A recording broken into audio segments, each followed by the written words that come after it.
Welcome to the Real Journey of the Entrepreneur. The journey of any entrepreneur begins with a decision, then writing down your vision, then the execution of that vision. It is not for the faint of heart.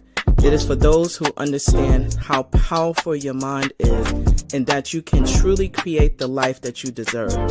It does require a unique formula that includes belief in yourself, a lot of consistency, connecting with an OG, a lot of tears, missing out on a few events and things, and taking a whole lot of risks that will allow you to see your vision and dream come to pass. This journey of the entrepreneur is from the perspective of a wonderful mother, a business owner, whose goal is to break generational barriers and normalize the process of wealth building and financial wellness through entrepreneurship, all while creating a social and give back along the way. I am sharing this journey with you and invite you to share this process with me. Let's do this together. It's my own, but you have to feel comfortable to own it. Yeah, absolutely. Right? I will always support you. Thank you.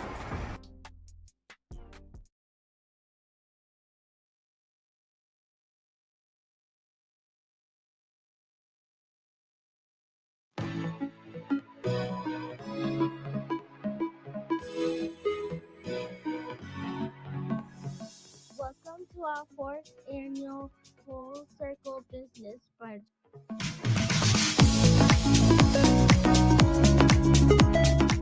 This room is small enough but big enough that you can connect with someone. And that is the intention of the Full Circle Business Brunch experience. Being in business is not a competition. We all can win at all levels. We come from a lot of poverty. How do you break out of a scarcity mindset as a small business? If you keep it positive, positive will always keep you. The idea that I'm always broke, I never have enough money. You can easily say, I don't have enough money yet. And that changes how you then move forward with your next financial decision. I'm here to help educate you all on things that you may not have known about, because we find that there's a lot of suffering that goes on when people don't know about stuff. When you're entering into a business relationship, it's still a relationship. So you want to maintain a good rapport with whoever it is that you're transacting with. You're hiring an attorney to not only protect you, but to also be the bad guy in certain situations. We can help you connect to people who are looking for jobs. We have 200,000 people in our job bank. We're here to help the businesses out there. We're doing really the heavy lifting in our economy. This is my fourth time attending this event. Each year it gets better and better. And it's really inspiring to see what she's doing for the community and working with the youth. Why I wanted to start my business is because my mom was working too hard, right? I want to have my own business, my own clothing to wear on the street. This is an amazing event with lots of knowledge for business owners, business starters, and just who's thinking about getting in the industry. Hope this continues to be an annual event for those who want to learn more about business and get into the business space. Thank you for being a part of this transformational experience. A brighter day tomorrow will bring. Oh.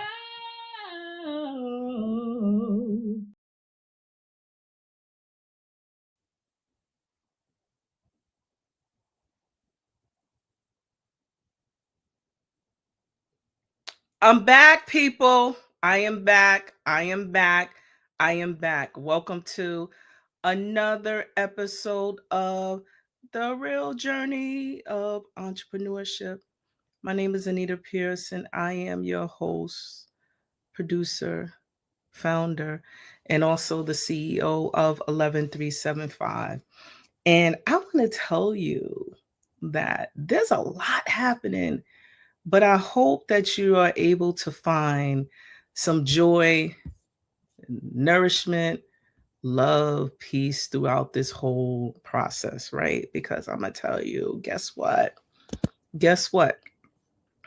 I am not alone, and that I have an opportunity to be able to share this time and space with others who I am learning to love. This show with the Real Journey of Entrepreneurship dives into founders who build purposeful, passion, and a little bit of grit, right? But also not just grit, but also just trying out new things. And today's episode is going to be a very, very sweet one. Literally, right? Literally. I cannot wait to connect the dots on the video that you just saw, which is our 4th annual Full Circle Business Brunch, an annual event where we bring entrepreneurs together to share resources and connect them to their business needs. And my next guest was one of the vendors, so surprise vendors that was there. And I'm going to tell you a little story about what happened in the midst of all the madness of that day. So Nicole, who is the founder of Cookie Justice, a plant-based cookie business and new development for Nicole, was at the Full Circle Business Brunch this year. And I can tell you that in between our breaks, we would go and the folks who were in attendance would go to the vendors who were there.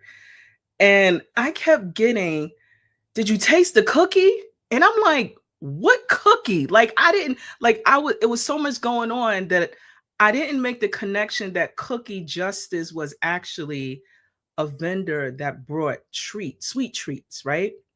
So my little self mosey on around to the tables, because I was running around, but I finally got to Nicole's table and there was like no more cookies left. And I think she probably had like a stash somewhere. And I wound up getting a piece of this cookie. And Nicole, let me tell you, I know she ain't come on yet. The cookie was delicious then. But then I'm going to make you some cookies for your birthday. So, right, I am in the celebratory 50th going into this year with a bang. And guess what? Guess what, family? I got my cookies, and I'm going to do a public apology to my child because there was more than just peanut butter cookies in here. And so my bad. They were for me. But I'm going to share just a few of the cookies that remain. This one is peanut butter, and this one is a combination that I'm not even going to describe. I'm going to let Nicole tell the story behind this specific pistachio goodness. But anyway, enough about the cookies. Let me just bring Nicole. Nicole is a native New Yorker, a self-proclaimed foodie. Nicole grew up baking alongside her grandmother, who convinced her, rightfully so, that she was the world's best baker. And she was right, because I've had these cookies and I've been low-key like snacking. Like when you got kids, you gotta hide stuff, but that's a whole nother story. Nicole will be probably tired of me telling me about how I hid and I sinned against my child by telling a fib, but these cookies are mine. They were for me. And what began as a family passion is beginning to blossom into something that could be repurposed into a thriving side business. And it blends all of the creativity, all the goodness. And I don't want to keep Nicole to myself. So I'm going to just bring Nicole up. Nicole, come to the stage. Hi. How are you? I'm good, Anita. How are you? I'm thankful.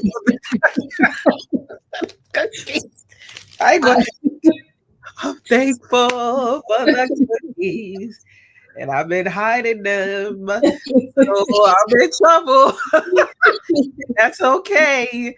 So I'm so glad to have you here, Nicole. I am so excited to learn more about your passion.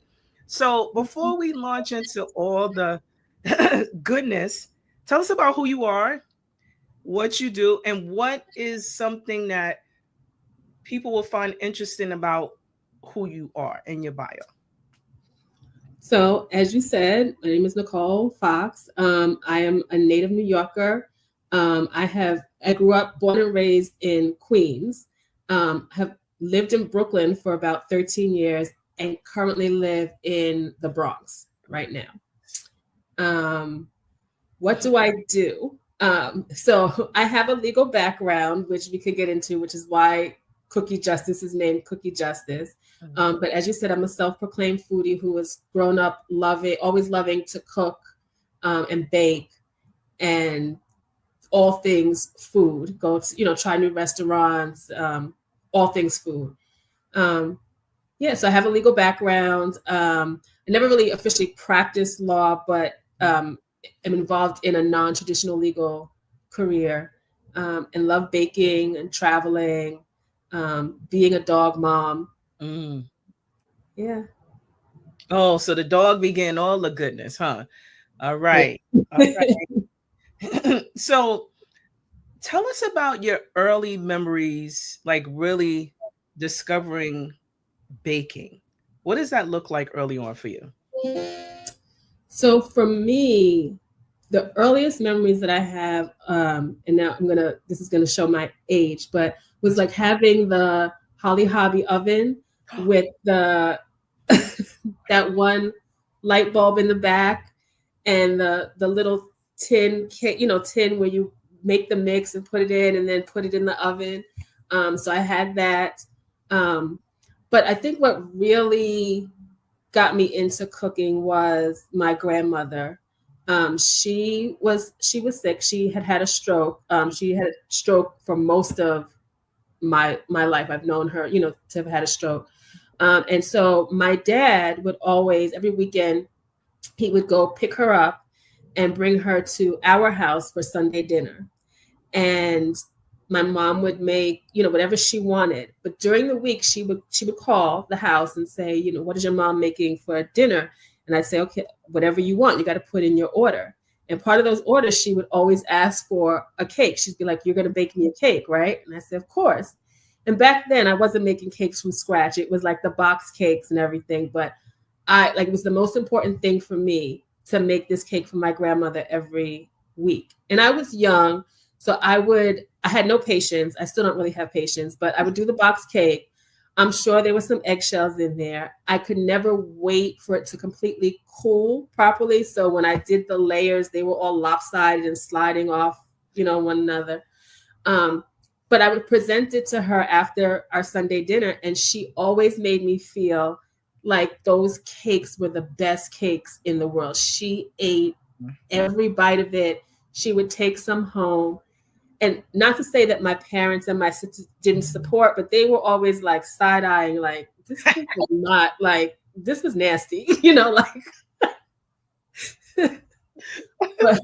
but my grandmother, would continue to call, like, you're going to make me a cake. What kind of cake are you making? Every single week. And like I said, she just made me feel like they were the best thing in the world. And so, as I got older, I decided I wanted to try things from scratch and not do the box cakes. And no matter what I made, she said it was delicious. So she gave me the drive to keep going and working on this skill. I want to tell you how important what your grandmother did for you. I'm sure but it's, having a daughter, I'm reflecting on by what you just shared about the importance of always encouraging, those alternative things like cooking, baking, crafting, and, giving the inspiration of you're going to still be good, right? But you just got to keep practicing. That's what I heard, right? You got to continue to practice your craft, just continue to do it. But that self-love and that warmness, like, it goes a long way. And she was right, because, she was right. And I have to tell you, like, this is not, I just remember during the brunch, I kept getting, did you get the cookie? I'm like, what I'm like, and mind you, no one shared anything with me. I only got, I think you had like one cookie from somewhere that you had left, and you had shared it with me. And I was like, my goodness, now I understand. But Nicole, where did the name Cookie Justice come from? It has a strong, memorable brand. Like, how did you decide? What's the story and what's the meaning behind Cookie Justice?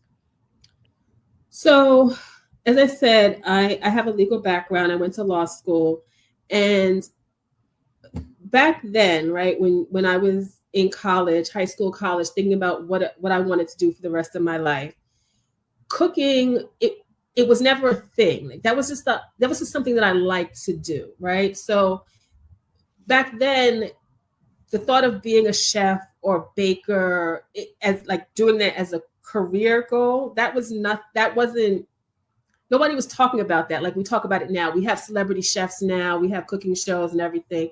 Like going to culinary school is a huge thing.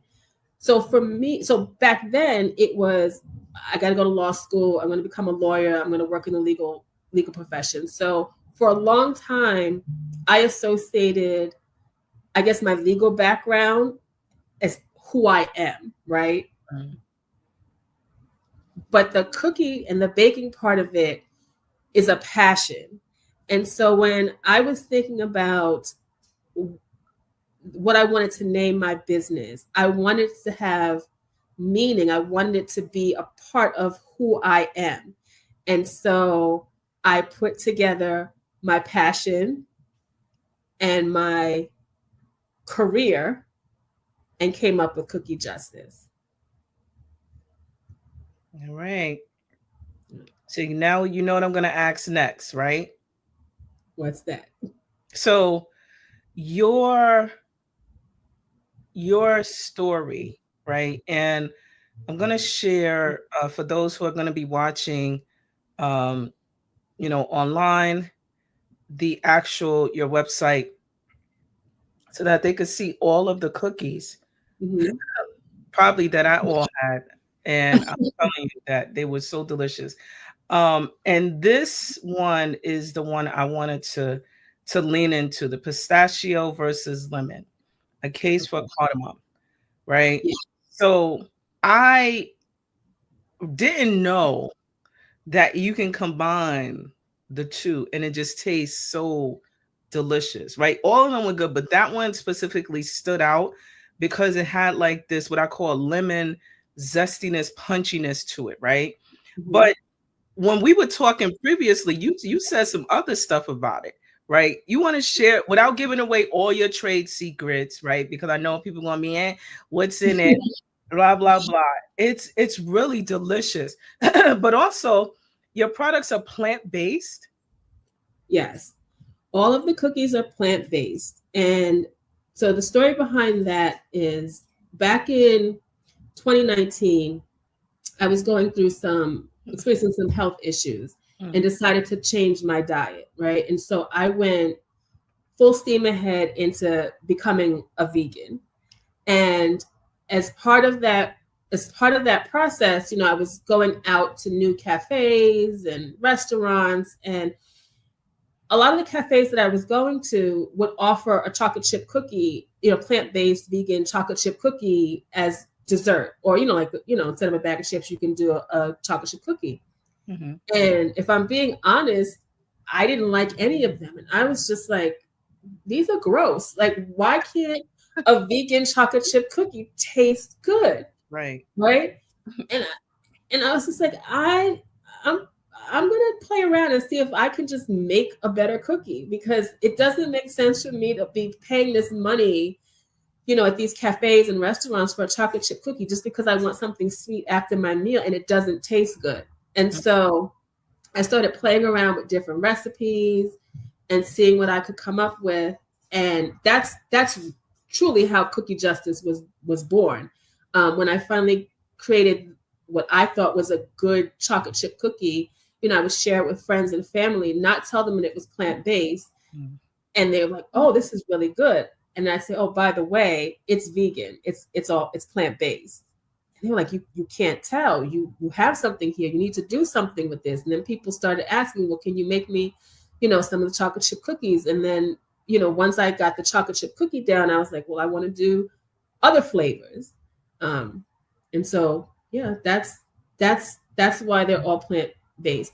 full disclosure, I am no longer 100% vegan. I'm now, I guess, flexitarian, so I eat mostly plant-based, but do include mostly fish in my diet now, just because I, health-wise, I need to get more protein in.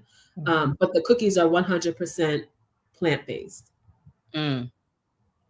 So I'm gonna tag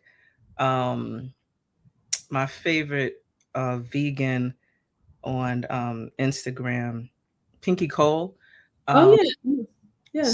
Who runs Slutty Vegan. So I'm gonna put a tag on there because like I know that that's a part of her process. But the cookies, you can't tell, right?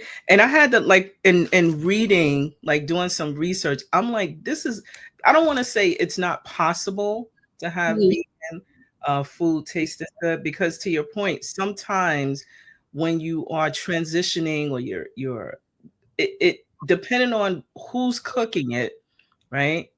And who's putting the season in it, it doesn't always taste that great. But I'm glad these taste good. And now I can indulge again now that we've seen each other again virtually. So I wanted to just share, like, because you have a number of, is it seasonal? Because I know that you have, some products that are standard, but are there some that you are continuously popping in? What does that look like for your decision process as to the cookies that we will have? So I'm still figuring that out, but the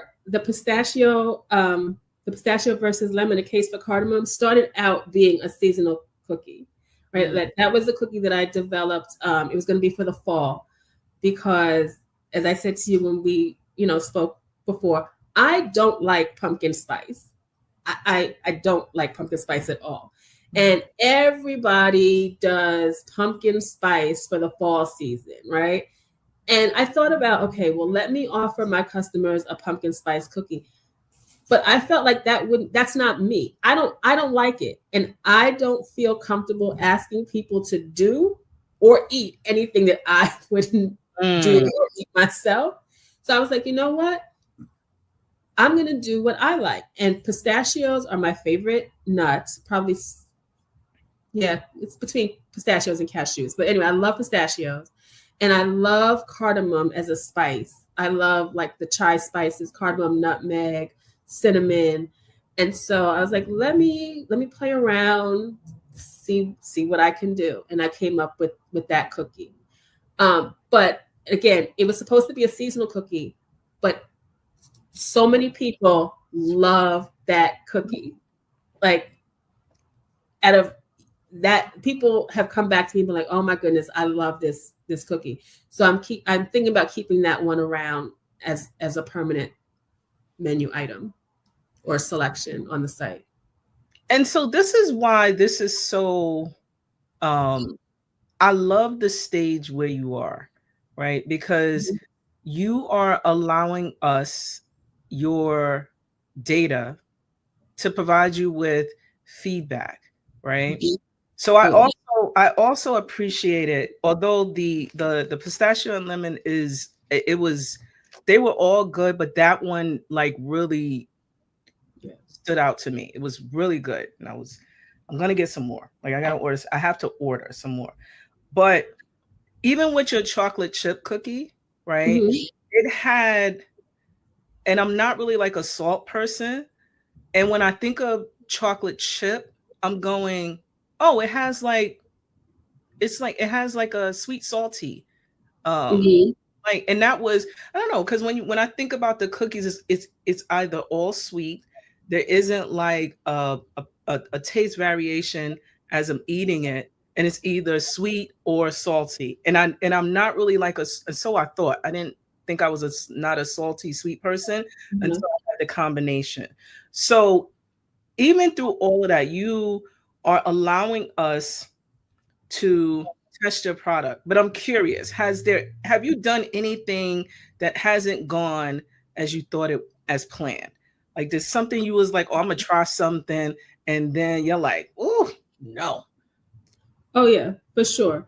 So the first version of the peanut butter cookie was an epic fail. And I had to go back, and it was just a matter of, again, I don't want to give away too many secrets, but it was a matter of changing the type of peanut butter that I was using in the cookie. What I started out with initially, and I thought was going to be a great idea, was not. And so I had to, keep trying. The other one that took some time is the butter crunch one, or the toffee one, because I actually make the toffee from scratch. That's not a store-bought toffee.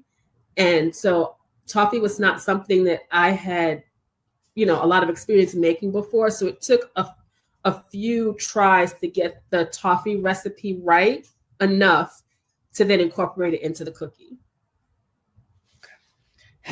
All right. So let's talk about this idea of you have a legal background and you work.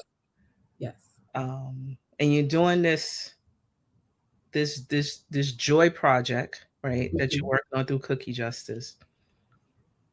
How do you manage both and being a dog mom? So again, that's something that took a lot of trial and error, right? So as more people started putting in orders for Cookie Justice, it became, how am I going to bake all these cookies, as you said, when I still have a full-time job? And so that's where I had to really think about setting, like, ordering deadlines and my shipping schedule. So the way it is right now is you place an order. The deadline is 11:59 on Friday. So that gives me time to get all the orders in that week. And then I bake on the weekends for whatever orders that I have. That way I'm not killing myself trying to bake during the week while I'm also trying to juggle my full-time job and other responsibilities and get orders out. Because I feel like both in, Cookie Justice life and my not regular 9-to-5 life, it's all about managing people's expectations, right? So like I said, I just wanted to make sure that, up front, if people are ordering cookies, that this is when they're going to go out, so that I can, give my full attention to baking cookies and getting the orders out. And then during the rest of the time, I can focus on my 9-to-5 job. So it's so beautiful how you set systems in place, right, that help you to be successful. A lot of times I can tell you that entrepreneurship can be a ride. It's a roller coaster. And if you do not have systems in place, whether it's setting deadlines, ordering deadlines, whether it's how do you manage client expectations, how are you going to be responsive or not? How do they order? Is it online? Do you place phone calls? Those type of things are super important. So I'm glad that you mentioned that we need to get our orders in every Friday at 11:59, or else I don't want to hear that you didn't hear the deadline, because Nicole gracefully mentioned the deadline. So let's talk about what success looks like for you in this space as you are developing and testing and getting client feedback. What does that look like for you? That's a really good question. And at this phase, I don't know that I have an answer. Mm-hmm. I would like to have obviously I want to build up my customer base so that I have a regular influx of orders every week. Manageable, right?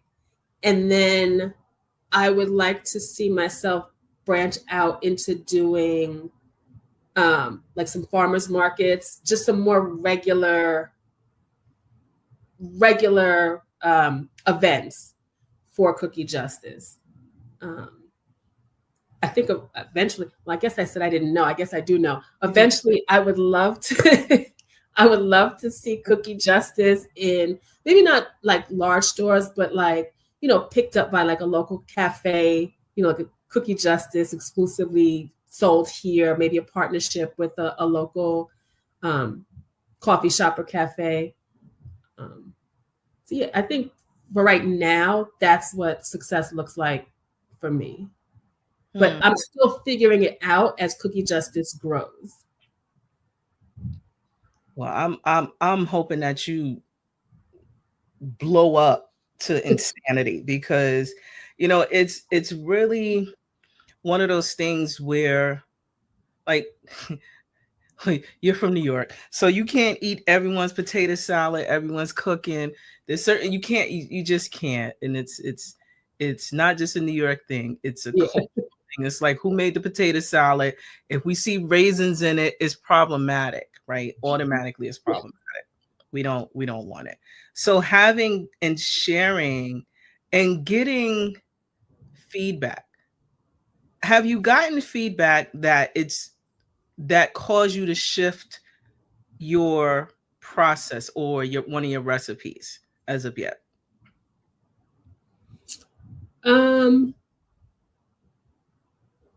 Feedback. Not really. I've gotten feedback in terms, not necessarily in terms of changing like a recipe, but I've gotten feedback in terms of like how to build out the website. I've gotten feedback about, I'm not a big social media person, so I've gotten feedback about, you know, how to build the brand on social media and developing an IG page, and I'm getting better about, you know, posting on Cookie Justice's Instagram page, but that takes effort on my part. But I've gotten a lot of feedback, you know, on those things, but not necessarily in terms of like changing a recipe. I will say that one thing that I'm very aware of, because it's so close to home, is my sister's allergic to nuts. So is my godson. So while I do offer cookies that have nuts in them, one thing that I'm very careful and conscious about is, you know, like not using the same utensils when I'm doing, or, you know, like changing my gloves, because I do wear gloves when I make the cookies, and, you know, not putting the chocolate chip with walnut cookies on the same cookie sheet as the regular chocolate chip. So yeah, I'm very, very aware and conscious about that. And so maybe some of that, like I said, that's close to home, but feedback about, you know, people's personal allergies and things of that nature. So are there any lessons that you've learned thus far personally about yourself entering into this space of entrepreneurship? I think the biggest lesson for me has been, sometimes you just have to do it, right? So like maybe not Cookie Justice as it is today, but just the idea of it has been in my mind for a long time. But I am very much a planner, and I think because of my legal background, for me, it's important for me to have all my I's dotted and T's crossed before going through with doing something, right? So I was like, oh, well, I can't sell cookies to anyone because I don't have this license with, you know, yet, or, you know, I didn't go to culinary school, so who's going to buy cookies from me because I'm not an official baker. But again, from, you know, my friends and family, people that are close to me, that I've shared with, they're like, just do it. It doesn't have to be, you could figure those things out as you go. Just do it. And so I think that's the biggest lesson that I've learned throughout this process. Everything doesn't have to be perfect in order for me to take this journey. Like, I can do all the things as I go. I received that. You're not striving for perfection. You're striving for consistency in getting yourself out there. So I received that for myself. So I have another question. Yes. So, and I'm curious about, because there's always a financial aspect when you are thinking about starting a business, how do you manage that, your cost, when you are baking, getting large orders? What does that look like for your process at the moment? At the moment, it's a lot of handwritten notes and Excel spreadsheets that I'm working with. I had to really think about how to price my cookies to make sure, and that's something that I've struggled with, because I didn't want to turn people away by charging too much, but also I needed to figure out, it had to be beneficial for me when I'm buying all of these ingredients. And then, another decision that I made is that I'm only shipping right now to within New York City and Westchester County, just because the cost of shipping is so much. And I didn't necessarily want to transfer the cost of shipping 100% on the customer, but I couldn't absorb it all myself either. Right. So just, just trying to be very careful. Like I said, using a lot of Excel spreadsheets, and a lot of handwritten notes with, how much ingredients cost versus how much it costs me to make this batch versus this batch. So yeah. So you mentioned pricing is really important, but I'm gonna dig a little bit deeper, if you allow me to do so, about the concern about pricing. Mhm. That hits all of us when we're just starting, and questions about who, what, where we're going to show up. How did you honestly resolve that? Like, yeah, so looking at, your numbers, the cost of the actual products that you would need to bake, but how did you really resolve that internally? Because I'm always curious about what that internal, like, okay, I will be able to charge X for this market. How did you yourself resolve that? I don't know that I have resolved it, to be perfectly honest with you. I'm still figuring that out. Okay. Yeah, it's not something that I've, like, I think right now, for where the business is, they're priced okay, but I think as it grows and as I am doing, like, baking more and more, we might have to revisit that again. And your comfort level is it's like it always gets us internally first. Yeah. And I was just curious as to what, if you resolved it or have it, or you're still walking through it, as you mentioned, but it's always like internal first, that we are dealing with, should I be charging this? What does that look like? But you also don't want to lose, because you're actually purchasing items to help you to produce your fabulous product. Yeah, and like I said, for me, a lot of the internal struggle is I didn't go to culinary school, so I can't charge $10 a cookie. I didn't,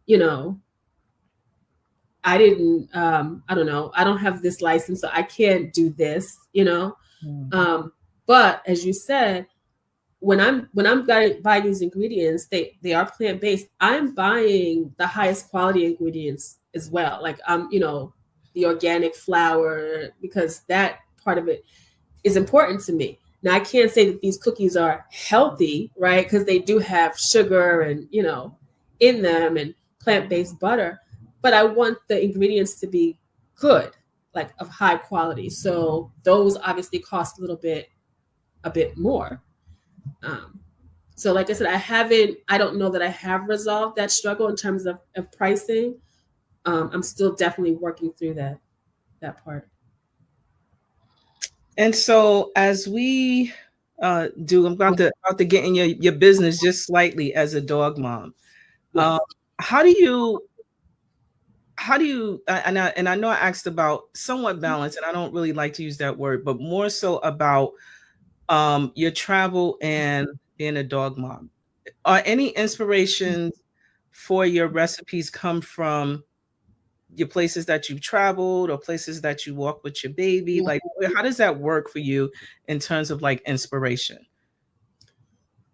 So definitely in terms of like places that I've traveled, and not necessarily like vacations, like going abroad and stuff, but just like I said, I'm a self-proclaimed foodie. So going out to various restaurants and tasting different flavors. I love spices, right? Like I always said after my first visit to the Bahamas, which was years ago, I always said I want to retire and be able to sell my personal spice mixes under a bridge that they have in the Bahamas, right? So I like I said, tasting different flavors, different foods, and saying, "Oh, I like this. Would this work in a cookie or cake or in a savory dish?" You know, because I don't just bake cookies. I like to cook savory dishes as well. So I think all of the cookies have been influenced by my travels and experiences. Oh, so you cook. Okay, so you out here keeping secrets. What's your favorite dish outside of baking that you like to prepare? There's not one. I couldn't there's not just one. I like to do like everything. Like I said, I will watch a cooking show on TV and immediately like it's be like, oh, I got to go out and get all those ingredients right now and try this dish. And then it's like, if it is, if it's not a vegan dish, although I'm not, like I said, I'm not 100% vegan right now, but it's like, can I make this a plant-based dish? Because I do eat plant-based probably 90% of the time, right? Mm-hmm. So how can I make this better? Or I don't like this. What can I substitute that for? Like, how can I make this dish my own? I get very excited about that stuff. I love going to local farmers markets on the weekend and, you know, looking at the fresh vegetables and trying new things. I get just very excited about that. Okay, this is awesome. So as we wrap up, I told you it was going to go quickly. It goes very quickly. What advice would you offer other aspiring entrepreneurs who is interested in the culinary space and they don't have, you know, all of the things, right? Perceivably all of the things that they're supposed to have, but they want to dive in. Mm-hmm. What's your recommendations? I mean, as I said to you before, the biggest lesson for me is just do it. If you are passionate about it, if you keep thinking about it, if it's on your mind when you wake up, when you go to bed, just do it, right? What's the worst that can happen? You get somebody greedy like me that want more they want more cookies. That's what's going to happen. Yeah, I would say just go for it. Just try it. One step at a time. Just do one step at a time. Yeah. All right. So thank you for sharing your story. But before I let you out of here, right? Part of the fun rapid questions comes from the Real Journey of Entrepreneurship is some rapid questions, right? Okay. You ready? Yes. Sneakers or heels? Sneakers. 100%. Like I don't. So no, I'm not doing it. The states where we made those. My heel days are over. Yeah. So, pizza or spaghetti? Pizza. Ice cream or smoothies? Ice cream. In 2 years, dose. Mm-hmm. What's coming next for Cookie Justice? What are you visioning and dreaming for Cookie Justice? We're going to be big. Like you said, we're going to be big. We're gonna be big. Maybe some big grocery chain or something will pick us up, and you'll have Cookie Justice cookies available everywhere. And I'm gonna be snacking, like I'm telling you. So for those who are watching, I want you to get the visuals. I'm going to show the remaining 2 cookies that I have left because there's only 2, friends, live and in person. And I have to tell you, I'm very grateful for the opportunity for you to be able to share your story and your sweetness with us. Cookie Justice is more than just a brand. It is a reminder that passion, purpose can really coexist if you have the courage, as Nicole said, to just do it. So you can find these fabulous products and make sure, friends, that you order by 11:59. Do not be inboxing me talking about I couldn't get in, I couldn't get the cookies. We have very specifics in order to manage the process of getting this deliciousness, and they're fresh baked. And so I am very honored to have had the opportunity to taste, more than, I'm like looking in the box to see if it's like extra in there, but I'm telling you, I'm these cookies like it's my last meal. I'm telling you, they're so delicious. So thank you so much, Nicole. Thank you. You can find Nicole.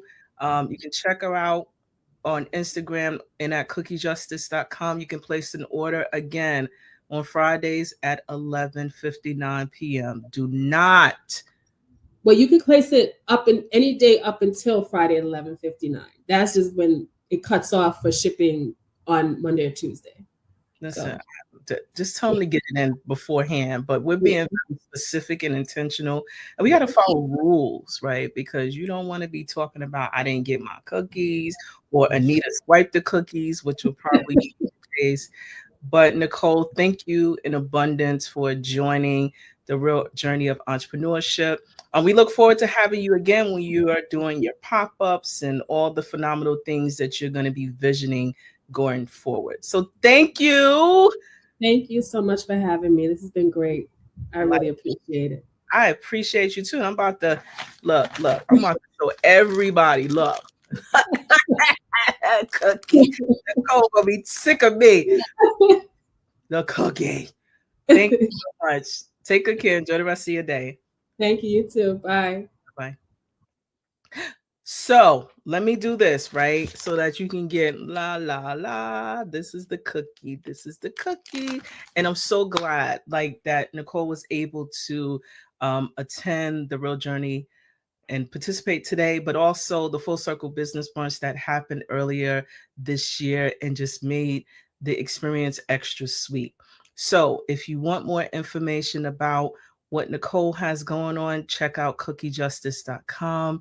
Nicole is on the social platform, so please check her out and also support, give feedback, when we're in this space and we are living out a part of our purpose and the dreams, we want feedback, honest feedback. So yes, there we go. So I want to also share that, 11375 has been very busy, very, very busy. We have an upcoming event that's coming up, which we hope that you are able to join us on Sunday, November 30th in the Bronx. I know I'm from Brooklyn, but we are engaging in the Health, Wellness, and Finance Summit for 2025 that we are going to help you transform yourself, your purpose for 2026. And it's in partnership with Solid Rock Church in the Bronx. So it is an event that we are offering to the community at no charge for you. And it is sponsored by the New York State Empire State Development Corporation. This program is generously sponsored by them. But we're in partnership with Solid Rock Church. They're going to be hosting us. And guess who's going to be there? I will be there, just providing some tools and resources along with my other speakers, James L. Motley and Jason McDonald, who are going to get us right with our health and provide us with some tools and resources connected to our finances. So that's one. But also, I wanted to also share that Wednesdays virtually, I know that we're in the space and we're going to start buckling down because the weather has shifted. Daylight savings time is here, but that doesn't mean that you cannot still build your business acumen. We had a workshop, recently, 2 workshops that covers, focusing in on government contracting within the state of New York. What does that look like? But our next session will be on December the 3rd, where we're going to be focusing in on developing a growth mindset that is specific to you, your habits, and redefining what that looks like for connecting strategies within your business. So we will have that virtually. They're lunch and learns, quick bites, so that you have the opportunity to be able to check in and check out, listen in on your lunch hour while you're snacking on Nicole's cookies and coming back to this space. So if you're interested, please don't hesitate. We have them. The link is on our website, on our social media platforms. And also, if you scan a QR code while you're watching, you can check it out there. But also finally, is I'm always looking to interview courageous individuals who are just beginning their journey, thinking about the journey of what entrepreneurship. So we would love to have you as a guest on the show. You can scan. Don't forget to like, share, and subscribe to us on our platforms, YouTube platforms, and also on social media at 11375. And so I am, again, super grateful. I had Nicole here who was giving us some goodness, talking about all the secrets, and her cookies are plant-based. So don't forget to check out Cookie Justice at cookiejustice.com. And so guess what, friends? Guess what? I'll see you next time. I look forward to seeing you. Thank you for joining another episode of the Real Journey of Entrepreneurship. Please do not forget to like, share, and follow us on the platforms at 11375. I thank you for joining. Take good care. Bye-bye. Welcome to 11375. My name is Anita Pierce, and I am your Chief Experience Officer. At 11375, we offer strategic alignment solutions specific to you and your business goals, and also connecting everything with social impact. So if you are looking for a really amazing organization where we help you to focus your strategy and connecting it with social impact, please do not hesitate to reach out to us. We are on all the social platforms, and you can contact us at 11375.